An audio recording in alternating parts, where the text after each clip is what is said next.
Hi everyone, welcome to your Friday deep dive. It's so nice to be back. Thank you for trusting me with your session. And yes, remember that if you had any questions, comments, please pop them below in the video or on the YouTube page, and I'm happy to kind of respond to anything. But yes, thank you to those of you who watched last week as I fill in for Bon. Amazing. So today we're going to talk about one of my favorite concepts. We're going to look at a topic titled Reframing Negative Beliefs After Trauma. And when we talk about reframing negative beliefs, I think it's really important that we recognize, based on trauma, our brain has created stories, patterns, ways of thinking. And kind of going back to what we said in our last session, that kind of beaten down path in the brain, when we're walking through the woods, we naturally want to walk the way that we know. But if through trauma, our brain is wired for a little bit more of a negative experience, negative thinking, we actually have that power to reframe. And reframing is this idea of looking at it in a different way, aiming to flip it, and then essentially we're trying to create new synapses in the brain. That's new pathways, as if, and I always think of that as a real positive. I have a real true story here. I remember metaphorically, I suppose, but I genuinely used to go to this beautiful park, woodland near my old house. All the time I'd go, I'd always take that same path that one of my friends took me down. I would take, friends down there. We'd go by the lake. We'd, see the ducks, sometimes feed the ducks, and then I'd go.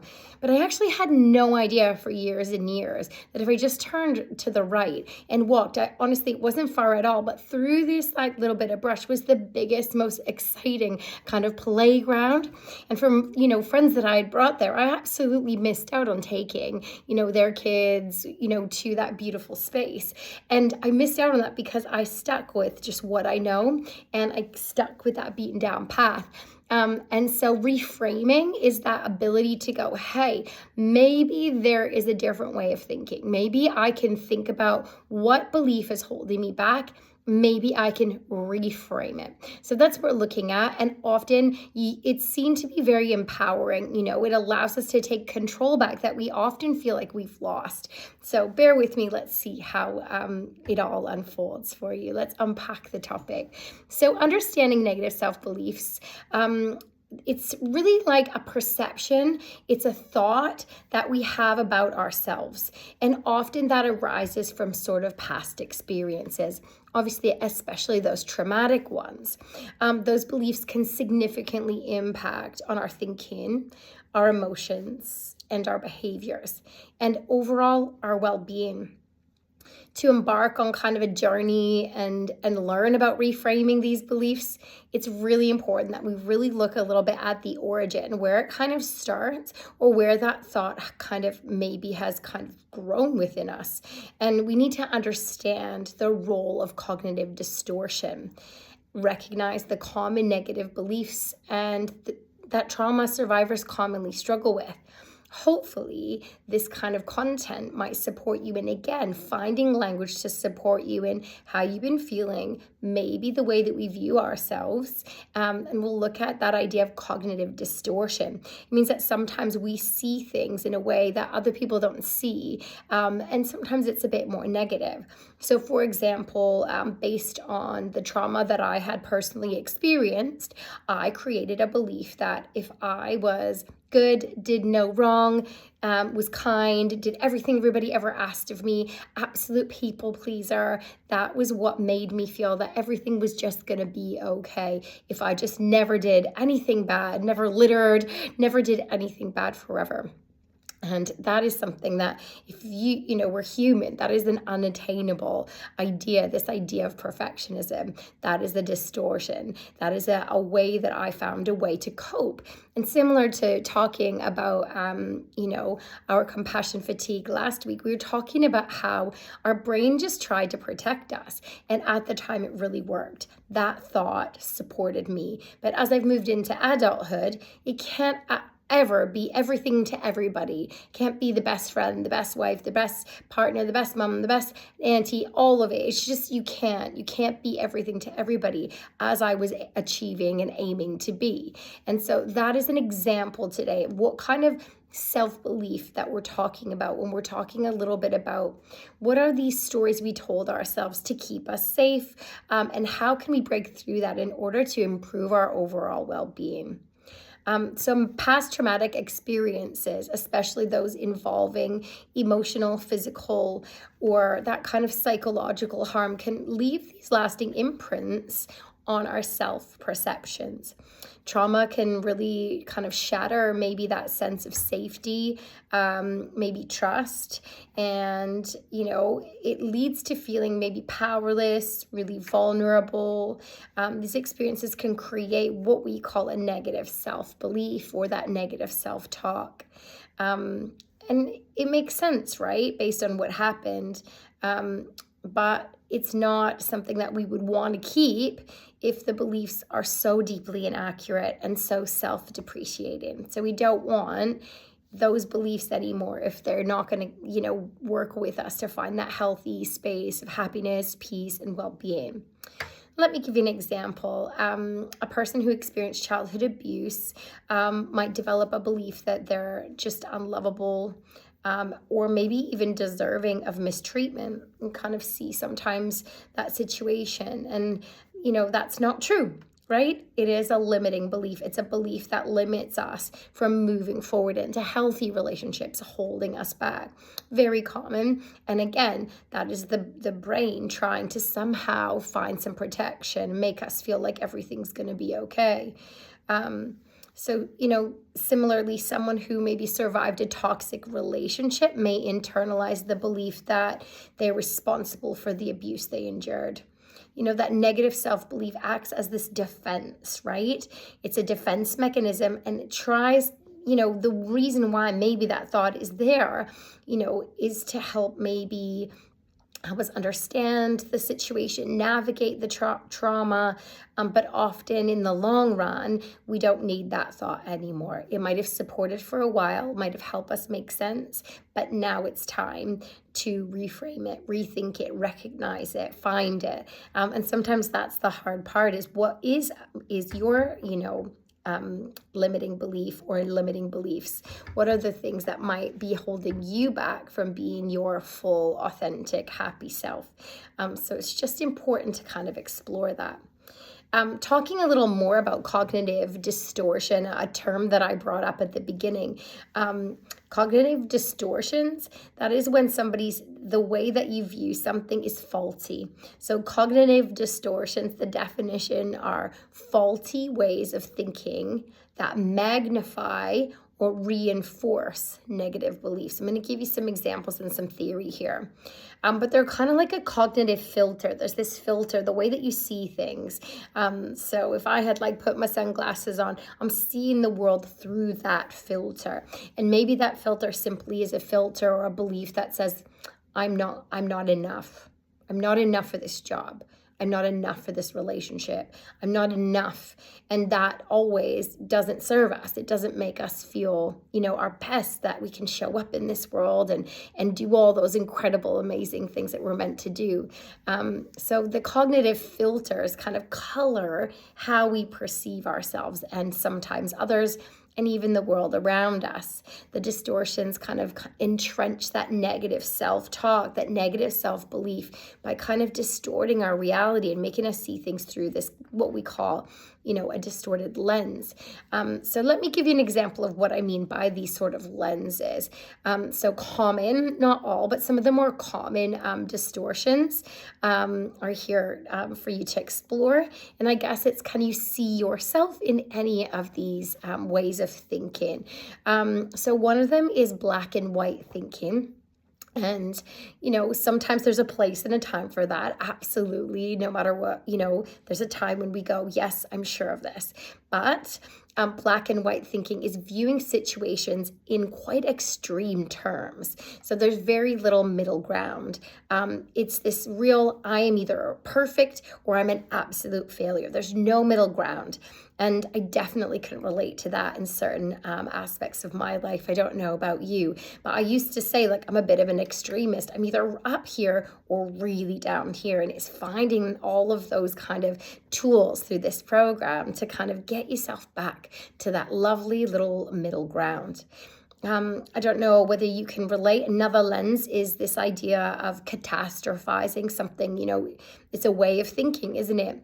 And that's this ideology of like somebody who assumes the worst possible outcome no matter what. So it would be that fear, like if I make a mistake, my life will be ruined. If you make a mistake at work, I'm going to get fired. I don't belong here. And we just have this real, beating ourselves up in our head, but actually we're human. We're human and we make mistakes.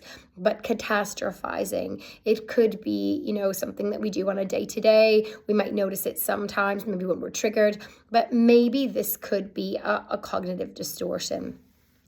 Got another one here that's interesting in terms of its theory is personalization. And personalization is this sense of believing that everything is your fault, even if it's not. There's a relationship that breaks down, and instead of thinking there's two sides of the coin, I did this, they did that, both of us were in the wrong. It's this sense, no, I did everything wrong. I'm such a bad person. He didn't deserve the way I spoke to him or her. That kind of personalization, it's all about, I did this, it's my fault. And nobody can take total fault for anything. Everybody has their, quirks and flaws, but again, it's a limiting belief. It's this real negative self-talk, beating ourselves up, which is so common. Again, it starts as a way to protect ourselves, post-trauma, to make sense of things. But as we move through life, we do need to break down, reframe, and find our way through some of these sort of ways of thinking. Another one that's often relatable and sort of your more common cognitive distortions. Remember, we're thinking about something distorted, it shifts. It's not quite, you're seeing through a different lens than maybe other people. Most people probably looking at you thinking they're lovely, they're great, they've been through a tough situation, they're strong, that sort of thing. But, our thinking is different. So another distortion is overgeneralization. And that's kind of that person who, it's really easy to get into, but applying kind of a negative experience to all aspects of life. So, I'm just a failure. That was awful. That didn't go right. It's this idea that I failed at this task, so I'm a failure in general. And this real, I often call that something like the Eeyore effect, somebody, Eeyore from Winnie the Pooh, if you know him, he has this personality of just little bit being ho-hum. Everybody still loves him. Everyone takes care of him and leans, into his ho-hum manner. But it's really hard, somebody to not just say, this day I didn't make the mark, and so therefore I'm just never going to. It's this giving up mentality, this real fixed mindset. It's interesting, isn't it, to kind of reflect. And I don't know if you could see yourself in any of that. If you could, cool, no worries if you don't, but maybe those are things that you might recognize in other people as you kind of, move through that content. Maybe there's moments you might recognize over time. You go, oh, actually, I have done that, or I'm in a habit of doing that. I find that I flip between the two. And what I mean by that is that no matter how much theory and work that we do as trauma survivors, there is an element that there is still that, let's go back to the woods. There is still the original path. There's the original path that we walked, and it's still there somewhere in the brain. So even though I'm rewriting, even though I'm doing some great things, once in a while, I catch myself walking down that path, maybe, overgeneralizing or getting into that black and white thinking. And I just need to kind of get hold of it by remembering, hey, Megan, this is a limiting, thought. I can change this. And again, the minute we can have theory like this, the minute we can recognize what our brain's doing, that's when we get that control back. So let me give you some what I think are the most relatable negative kind of beliefs that come, post-trauma. Maybe it's something that you can work on. And again, working on these sorts of things, even if throughout the session you can start to recognize what your limiting belief might be or limiting beliefs, it's a great thing to kind of start working at reframing. It's a beautiful topic to bring to any sort of coaching session that you might be having as well, is go, do you know what, from that session, I really recognized that I do have that phrase, I'm not enough. I'm not good enough. And that's something I need to work on. I come, with those glasses, how can I reframe that? And I'm sure Bon or through some of our other sessions, we can work through that. It's knowing it, it's learning about it, it's naming it in order to take that control that it might have over us back. And so one of the kind of in terms of like trauma survivors, they often grapple with that negative belief that stem from, those traumatic experiences. And these beliefs can kind of sometimes begin to shape, their identity, influence decisions, and impact on relationships. And so let's think about what some of those things are. What are some of those key phrases? One is, I am unworthy. I come across that quite often. And, based on everyone's personal experience, that phrase, I am unworthy, it's that feeling inherently undeserving, maybe of love, of happiness, of respect, feel like undeserving. I don't deserve that because that happened to me, or I was, if you're somebody who takes the blame, we think I'm not worthy of that. I'm not worthy of this great life. And maybe that's just based on, experiences of neglect or mistreatment, but I am unworthy is a phrase that we do need to tackle, because let me tell you, you are all worthy. And even if this is guidance to support someone else around you, remind those people like you really are worthy of all those great things in the world. We need to kind of flip our thinking. But if you are maybe somebody who resonates with that, maybe that's something you can work on. Here's the other one that kind of links in is I am to blame. And, keeping it simple, it's believing that one is responsible for the trauma they experienced, even if it was totally beyond their control. And I have this real resonating moment in a film. I don't know if you've ever seen the film Good Will Hunting. It's actually one of my favorite it's a bit older film now with Robin Williams. And I really resonate with this moment in the film. Go watch it if you're interested. But this young man sits in his office and he looks at him near to the end of the film, and it's like pretty like game changing. It's a moment in a film I wouldn't ever forget, but he kept looking at him going, it's not your fault, son. It's not your fault. And he kept going, I know. And he goes, no, genuinely, this is not your fault. None of what you've experienced, it was really your fault. And he went, I know. And he looked him in the eyes and went, no, it's genuinely not your fault. And that's so powerful, because that is a real moment, where film is trying to say, like, you are not to blame. And it's time to let go of that belief, that limiting belief, And so, if you do feel so much blame, it's time really to try your best to, just lay that down a little bit. But yeah, I highly recommend that film if you're up for something a little bit feel good. The other one I went through a little bit earlier was just, it's really common. I think so many of us, whether they've been through trauma or not, but there's this thought like, I'm just not good enough. We don't go for the job because we don't feel good enough. We're always thinking, when this happens, I will. We need to start believing like, I am good enough as I am in this moment with what I have, how I look, in this body, in this breath. We have to let go of that. And that feeling of I am, not enough, that limiting belief is this feeling inadequate, incapable of maybe meeting other people's expectations. And that really does stem from experiences of criticism and rejection. And I genuinely, can relate to that in so many ways. Maybe, there was a teacher that wasn't as uplifting and motivating as they should be, or, didn't have somebody around you really lifting you up. I am not enough. It comes from, again, criticism or rejection. Very common thought that we do need to tackle so that we can really lean into living that really full, whole, exciting experience of life.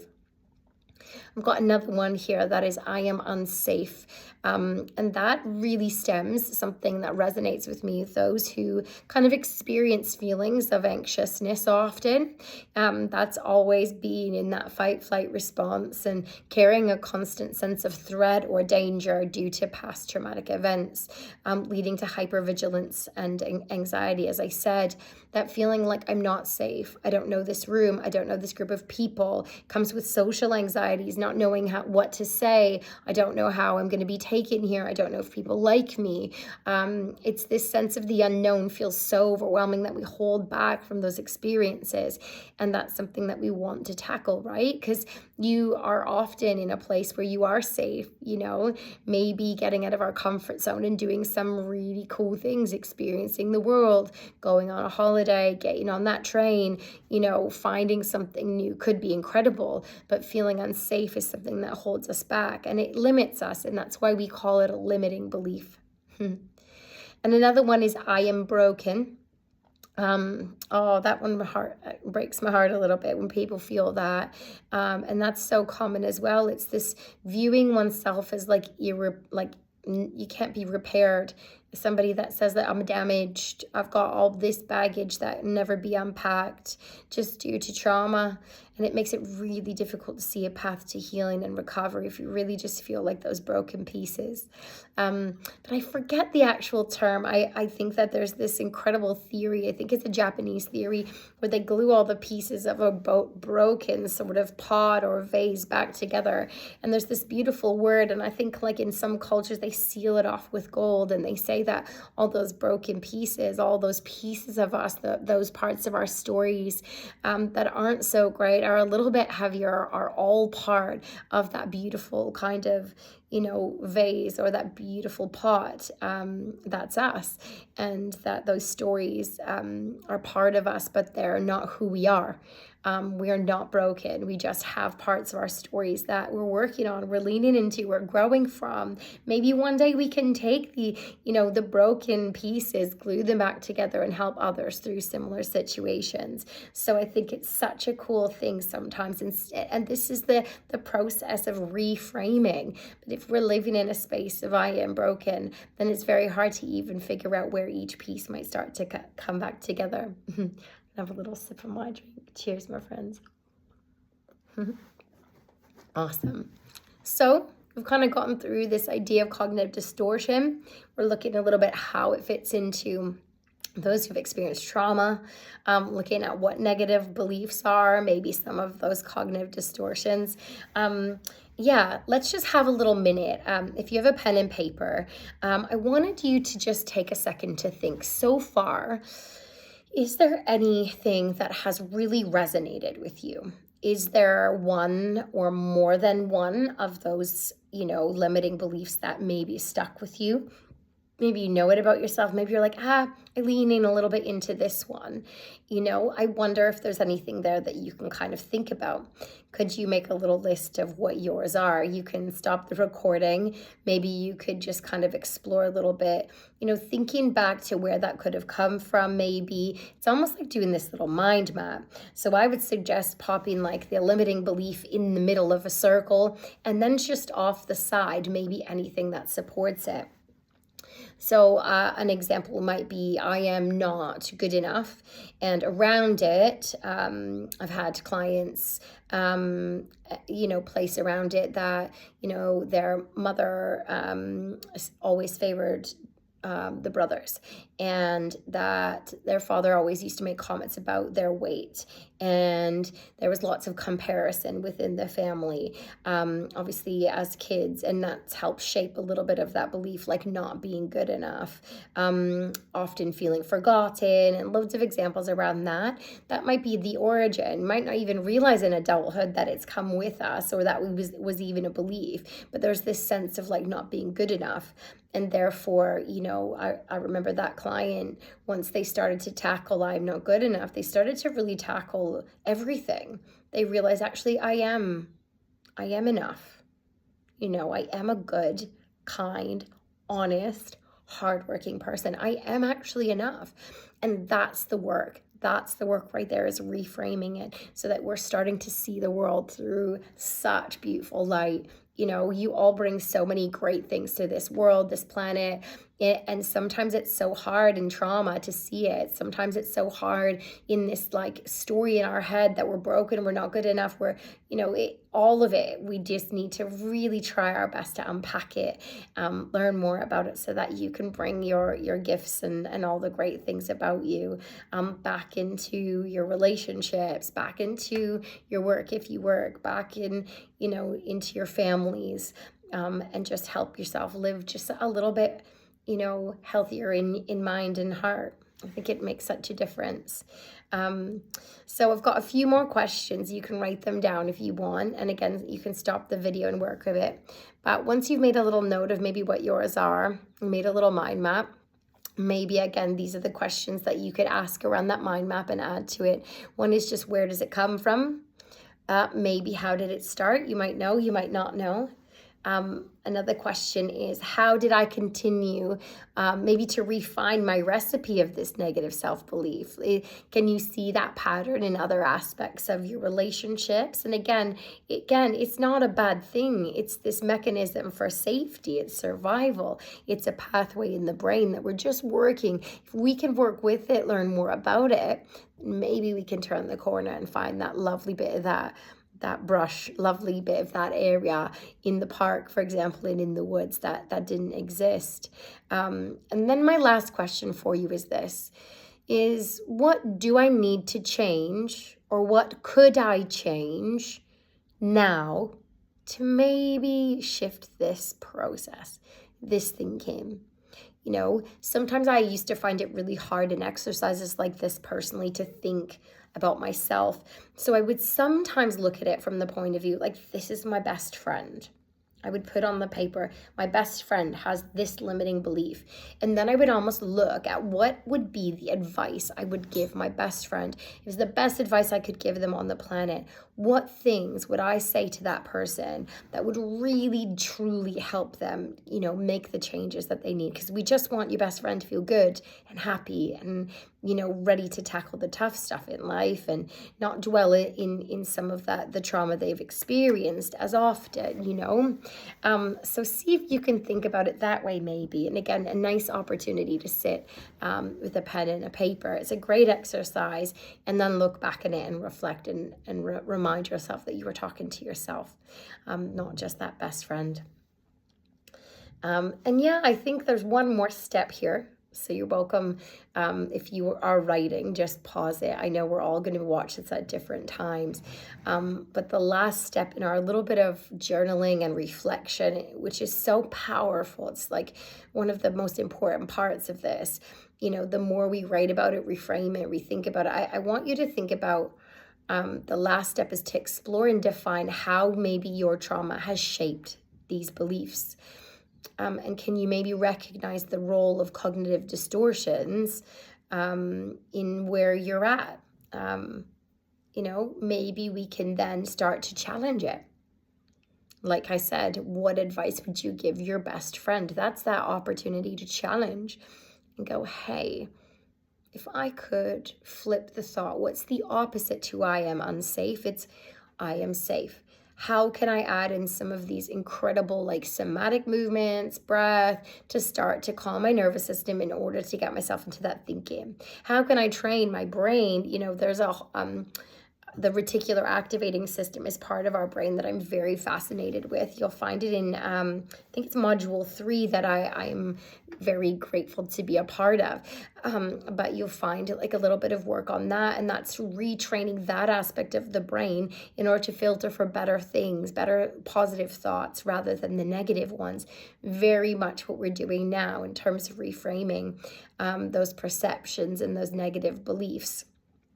So just see, I'm going to give you some techniques for reframing as well. So once you've kind of had a thought, once you've thought about what you would shift and change, how you could do this, come back to the video. But let me kind of just give you more detail on techniques for reframing.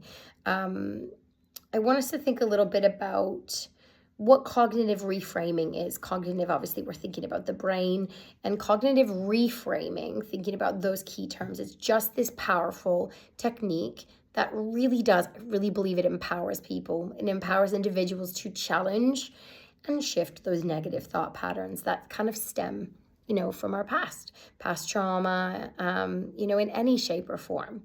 By engaging in this process, participants can really gain a deeper understanding of their beliefs. Hopefully through this talk, you started to think a little bit around it. You might not know yet. Maybe it's something to come to the table with Bon. Don't worry if you're like, I'm not sure what it is, or maybe you go, yeah, I see myself in so many of those things. But really breaking things down helps us to get to the origin so that we can reframe it, and then place it with a more balanced, realistic thought. So let's delve into the kind of a little bit more detail here. There's a series of steps that I kind of like to go through for reframing, and you'll see through the processes so far, we've had a little go of them. The first one is identify. Pick it out, identify the negative belief, identify what it is that might be holding you back.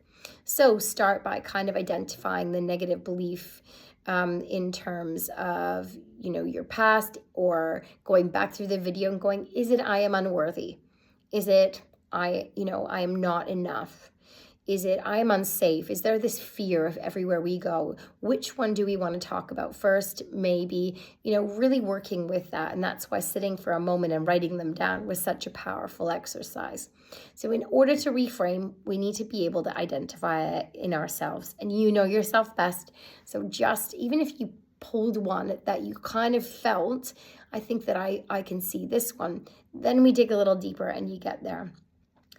The second step in cognitive reframing is exploring evidence.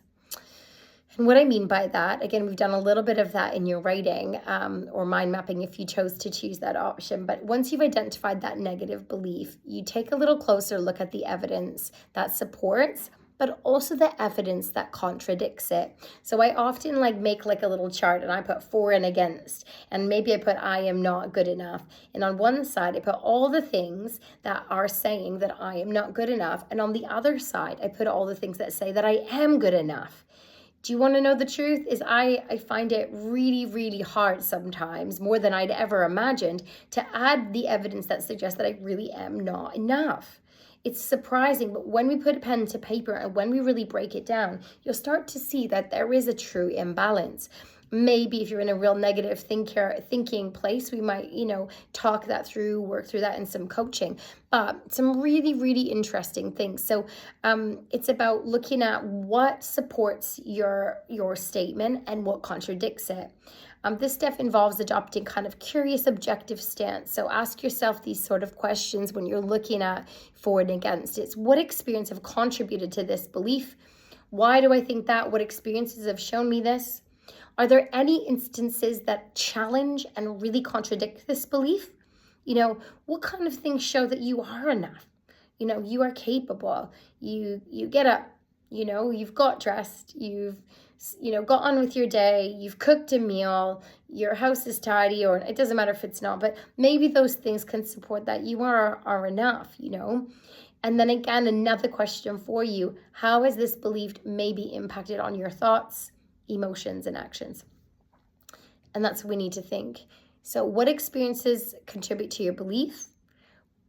Are there any instances that you can think of that really challenge that belief? And how has this belief impacted maybe on your thoughts and emotions? It's really, really nice. And the next bit is generate alternative thoughts. I often call this the idea of the flip method. And that's where you flip the sentence. So I would physically write out, I am not enough, and I would flip it to, I am enough. And then I would really start to reconsider, instead of putting I am unworthy, I am worthy. I have inherent worth. My value is not determined by my past experiences.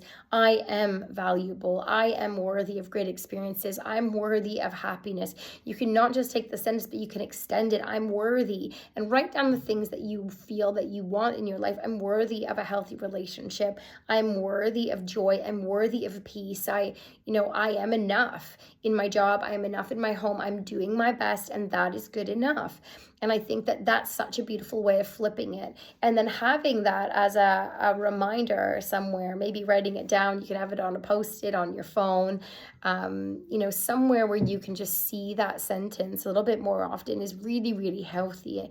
It's a really great way to remind yourself, hey, if I'm getting into that like old pattern of thinking, let me start to recognize like, no, I am enough. And again, you can take further steps. So you can also maybe challenge the distorted thinking. So you can really kind of come into it again, like that, maybe that, best friend. But if you challenge the thinking, you'd say, pinpoint and address the negative distortion, be like, actually, if that's your best friend, you're like, no, you are worthy. You need to see that. If you can come back to the theory, be like, hey, you're catastrophizing. That is just a limiting way of believing. You're in cognitive distortion. The more that you can challenge it with that language, the more our brain can make so much more sense of it, which is really cool.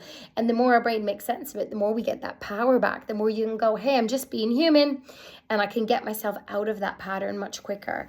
Maybe you can say, hey, right now, you're in black and white thinking. Let's flip that. Let's flip the black and white thinking. And so it just helps, this idea of challenging those distortions really helps you. We kind of find evidence to the contrary, evidence to, really kind of challenge the positive side of things.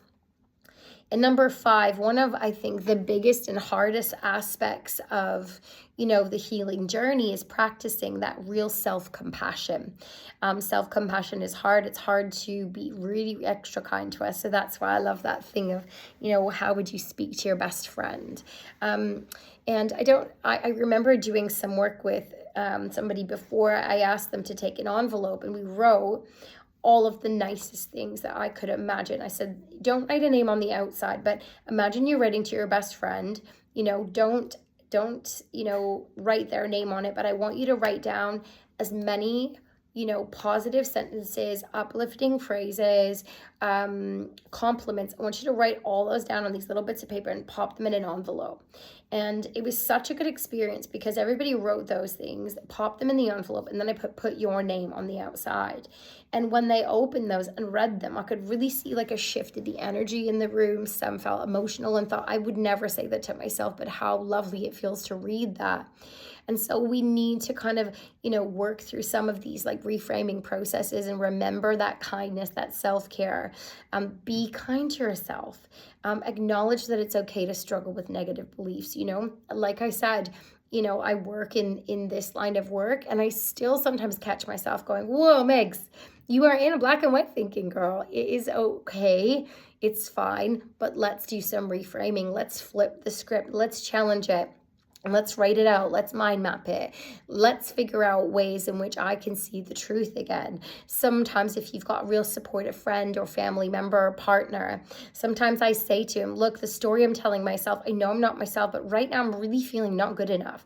I'm really feeling unworthy. Can you help me find, what in our lives, what would you say, challenges that? And sometimes if you've got somebody who's a bit more reflective around you, you can get some really great feedback and response and work through that with somebody that you care about.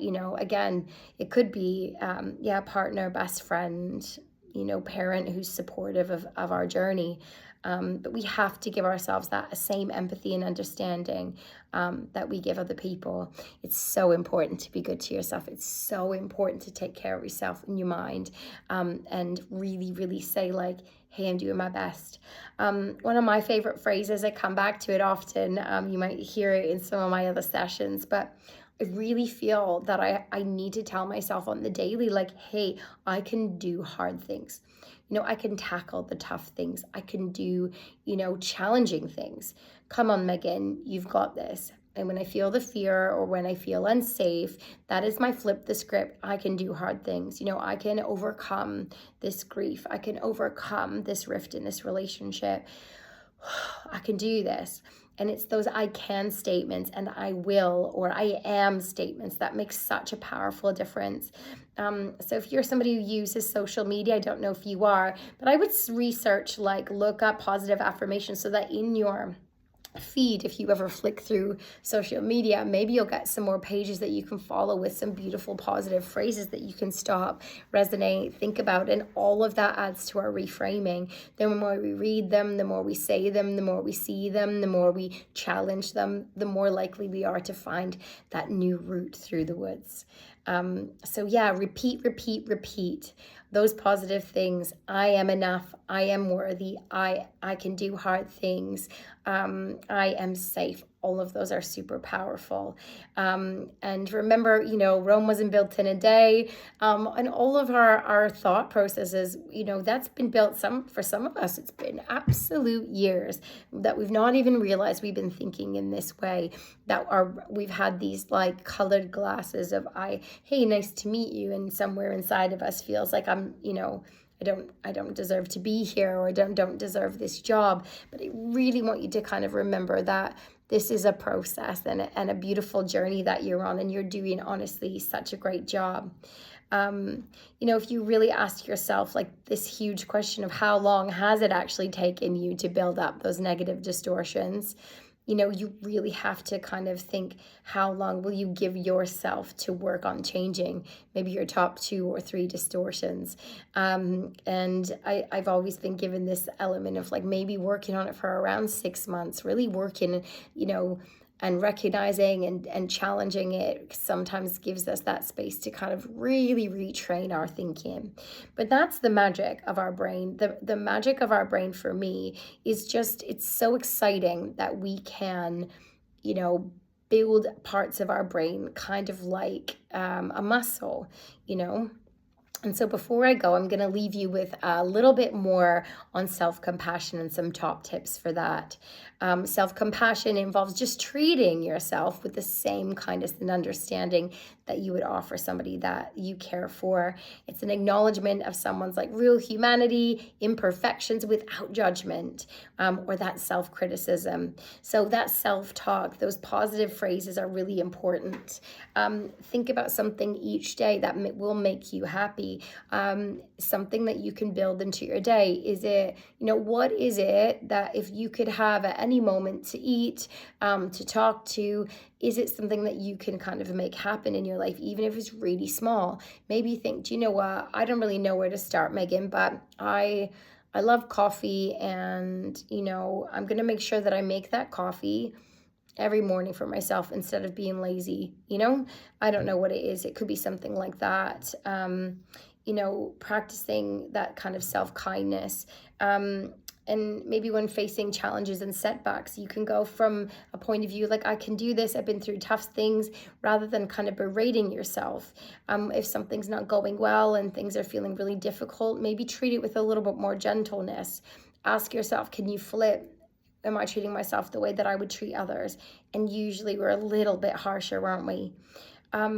I think that you need to also maybe come back to some of those mindfulness techniques, which are really helpful to reset the nervous system. Mindfulness is about trying to be present. It's about trying to be in the present moment. And that's a really big concept. I'm going to try and work on that one for our Wellbeing Wednesday in March. I thought it would be perfect little mindfulness in March. So I'll go into that in a little bit more depth.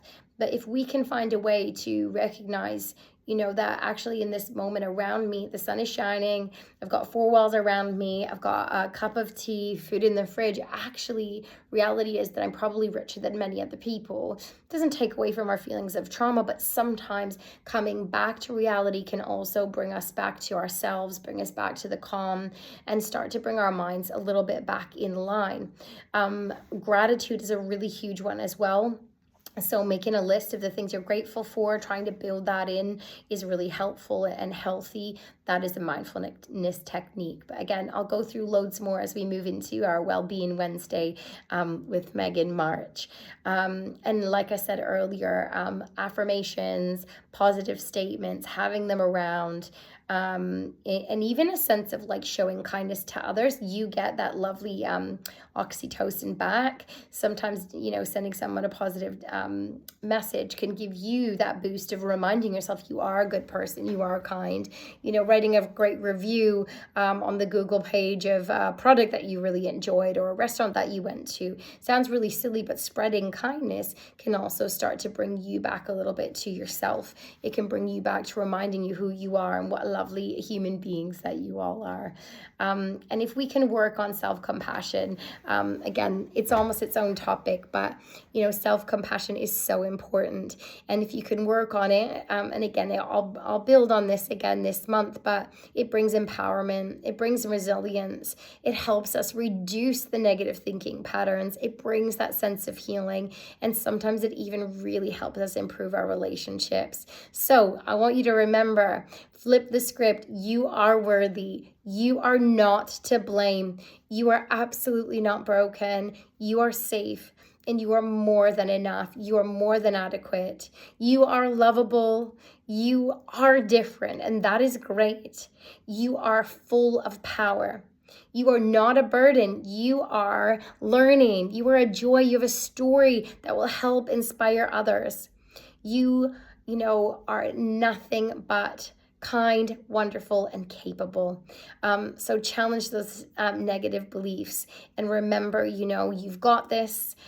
Take those deep breaths, work on that reframing, and really go after that sense of peace, happiness, and calm that you're truly after. You've got this. And as Bon would say, stay awesome, my friends. I hope you've enjoyed the video. And remember, if you need anything post this session, I am online in live time. But yeah, where I've got my little one on Friday, I'm around, but I'm also kind of parenting at the same time. So I do appreciate being able to pre-record and be available that way. Speak soon, my friends. Take care. Yeah, all the love.